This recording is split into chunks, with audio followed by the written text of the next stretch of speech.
Iran থেকে ছোড়া একের পর এক ব্যালিস্টিক ক্ষেপণাস্ত্রের আঘাতে ইসরায়েল জুড়ে আতঙ্ক ছড়িয়ে পড়েছে।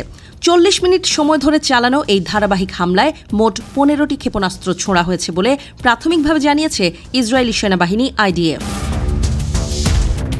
টাইমস অফ ইসরায়েলের প্রতিবেদনে বলা হয়েছে, হামলার সময় তেল আবিব, হাইফা ও আশদোদ সহ ইসরায়েলের বিভিন্ন শহরে সতর্কতা সংকেত বাজতে থাকে। জনগণকে বোমা শেল্টারে আশ্রয় নিতে বলা হয়। IDF এর হোম ফ্রন্ট কমান্ড পরে জানিয়েছে, পরিস্থিতি আপাতত নিয়ন্ত্রণে এবং জনগণ বোমা শেল্টার ত্যাগ করতে পারে। ইসরায়েলের দক্ষিণাঞ্চলে একটি কৌশলগত বিদ্যুৎ স্থাপনার কাছে ক্ষেপণাস্ত্র আঘাত হানলে আশেপাশের বেশ কয়েকটি শহরে বিদ্যুৎ বিভ্রাট ঘটে। ইসরায়েল ইলেকট্রিক কর্পোরেশনের বিবৃতি অনুযায়ী ক্ষয়ক্ষতি মেরামতের জন্য দ্রুত শুরু হয়েছে এবং পরিস্থিতি নিয়ন্ত্রণে আনতে সেনাবাহিনী ও জরুরি বাহিনীর সমন্বয়ে কাজ চলছে।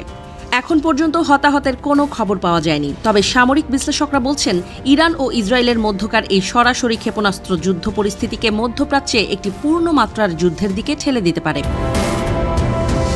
তবে সাধারণ জনগণের মনোবল দৃঢ় রয়েছে দাবি ইসরায়েলের। অনেকেই নিরাপদ কক্ষে পরিবারের সঙ্গে অবস্থান করে ধৈর্য ধরে পরিস্থিতি মোকাবেলা করছেন। জরুরি সেবাদানকারী সংস্থা ম্যাগন ডেভিড অ্যাডাম জানায়, তারা বিভিন্ন এলাকায় সক্রিয় রয়েছে এবং আহতদের সেবায় প্রস্তুত। ইসরায়েলের সরকার এবং প্রতিরক্ষা বাহিনী জনগণকে শান্ত থাকার আহ্বান জানিয়েছে এবং যে কোনো জরুরি পরিস্থিতিতে হোম ফ্রন্ট কমান্ডের নির্দেশনা মেনে চলার অনুরোধ করেছে। অন্যদিকে ইসরায়েলি বিমান বাহিনী পাল্টা জবাব হিসেবে তেহরানে ইরানের সামরিক স্থাপনাগুলোতে নতুন করে একাধিক বিমান হামলা চালিয়েছে বলে নিশ্চিত করেছে IDF। এই হামলার ব্যাপারে বিস্তারিত তথ্য প্রকাশ না করা হলেও সূত্র জানিয়েছে, তা মূলত গোপন ভূগর্ভস্থ ঘাঁটিগুলোতে লক্ষ্য করে চালানো হয়েছে।